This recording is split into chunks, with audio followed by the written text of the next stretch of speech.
niki nagih janji karo sampeyan. Gandeng negara Ndrawati saniki geger merga ana wong wadon sing jeneng Purantawati niku Petruk terus lara. Larane Petruk meng digatek karo Sinuwun Prabu Kresna, meng ngelingke karo Sinuwun Prabu Ndrawati supaya eling karo pengendikane duk nalika semana. Nek sampeyan eling matur nuwun, nek ora teges sampeyan mentala nyumurupi patine Petruk. Monggo Petruk wis ngomong kali kula, "Reng, kowe ning negara Ndrawati. Terus kowe matura bab janjine Sinuwun Kresna. Nek Sinuwun Kresna ora gagas, wis ikhlasno aku, Reng. Aku arep golek dalaning pati, aku arep gantung. Nek nganti Petruk iki mengko tekaning pati, nuwun sewu, panjenengane Sinuwun Ndrawati tegese utang nyawa karo Nalagareng. Panjenengan utang nyawa kali kula.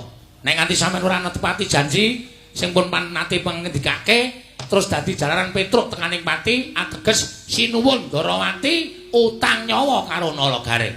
Tantri maning Nalagareng arep awak kula kaya ngeten niku, arep awak kula tangan kula cekot, sikil kula becik, mata kula kira.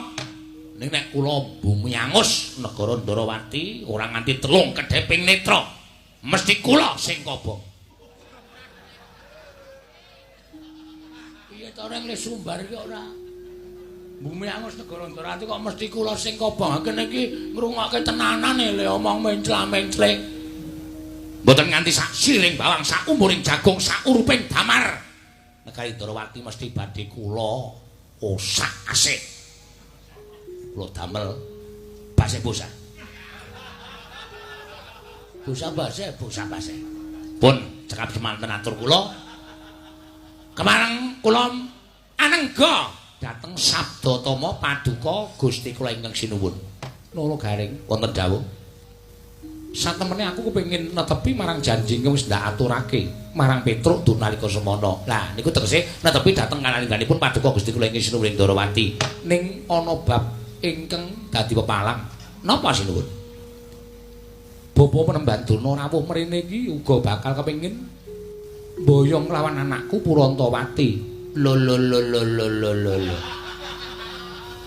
Niki iya Nalagareng. Ajeng dijawabke kalih arep didhawuhke karo Lesmana Mandrakumara. Lesmana anak Ngastina. Iya pancen mengkono Nalagareng. Pancen arep didhawuhi karo Lesmana Mandrakumara. Oke. Nuwun sewu Sinuwun. Niki perlu dirembug ampun sembrono. Iya, dirembug sing bab apa? Lho, bab sampean ajeng maringake ingkang putra katur Begawan